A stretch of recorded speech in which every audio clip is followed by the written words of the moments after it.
Today, I'll be telling you why I glaze the Mono Remembrance team so much and why I feel they're pretty much invincible. But before that, let me tell you about today's sponsor, Enjoy GM, the best platform for topping up any in-game currencies for the games you play. Just enter your UID and server info, and the currency will be delivered straight to your accounts. No password or login needed, so it's totally risk-free. As a new user, you'll get an 8% off coupon and enjoy discounts of up to 22% on popular games like WoWA and NTE. Besides that, they also run promotions on a variety of other popular games.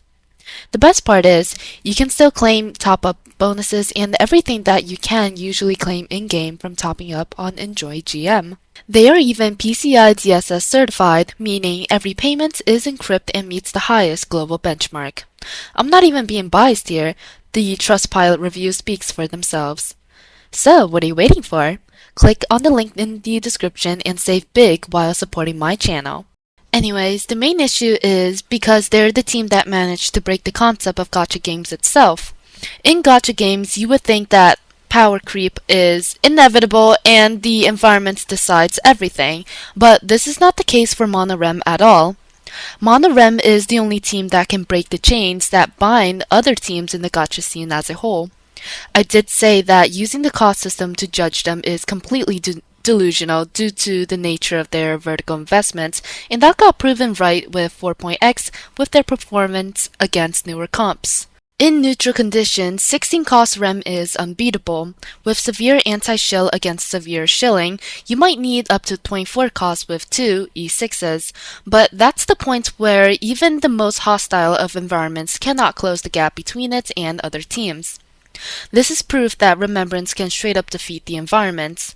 If you go even higher, they can 0 AV a plight that has 80% res on wave 1 and 40% res on wave 2.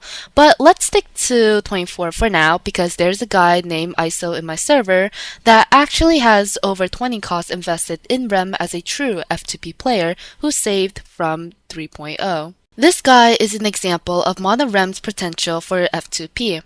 At 24 cost, you can brute force even 0 AV Ichor, which has up to 75% damage reduction and 40% res, on top of 2 waves of additional enemies. No other teams can come close to this at all. The reason I keep calling them the Samsara Breaker team is because at low cost, it's generally just a cycle of environment shill. Whoever gets shilled most is the best DPS. There hasn't been any real consistency since Zila's era back in the days. That's why to judge DPS potential by just their low-cost performance means being a slave to the nature of the game and being stuck in a loop forever, just like the Samsara cycle in Buddhism. But by reaching enlightenment and investing in a team that is permanently consistent, you can break the nature of the game itself, and the only team that can do this is Monorem. Monorem's low cost isn't even bad either because of Evernight. You can play Evernight DPS and segue into true Monorem to solve their issue at low cost. There's truly no flaw to this team.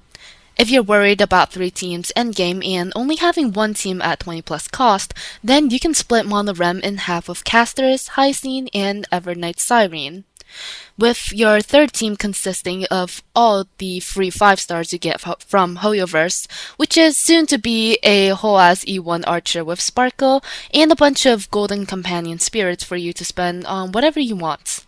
So, by investing this way, you can not only 0 AV things and 0 cycle plights with Monorem, but also be able to 0 cycle stuff like knights if needed.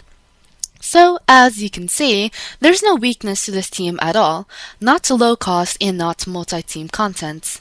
Another strong point about Monorem is their versatility. I mentioned it in part earlier, but I don't think people understand the full scope of what it means to be versatile. People look at vertical investment team and their monkey brain instantly thinks of plights, and fail to understand the other side of vertical investment is 0 AV in AS. Monorem cannot lose and has never failed to 0 AV any AS, no matter how bad the environment is. This can't be said for any other team. If Ichor wasn't physically weak, for example, Evanescia would have failed the 0 AV. The thing about Monorem is that no matter it being AoE content like PF, gimmick content content like AS, or even regular zero cycling like King in Check, they'll never fail, ever. This can't be said about other characters like Silver Waste. I can make videos like, quote, Evanesia 2 units 0 AVPF, 48 cost Silver Waste could never. And it'll be embarrassing as hell for Silver Waste due to losing to an opponent who has massive restrictions. But this sort of gotcha videos where you pit a DPS holding back massively against another DPS incapable of performing in certain environments due to kit's issue.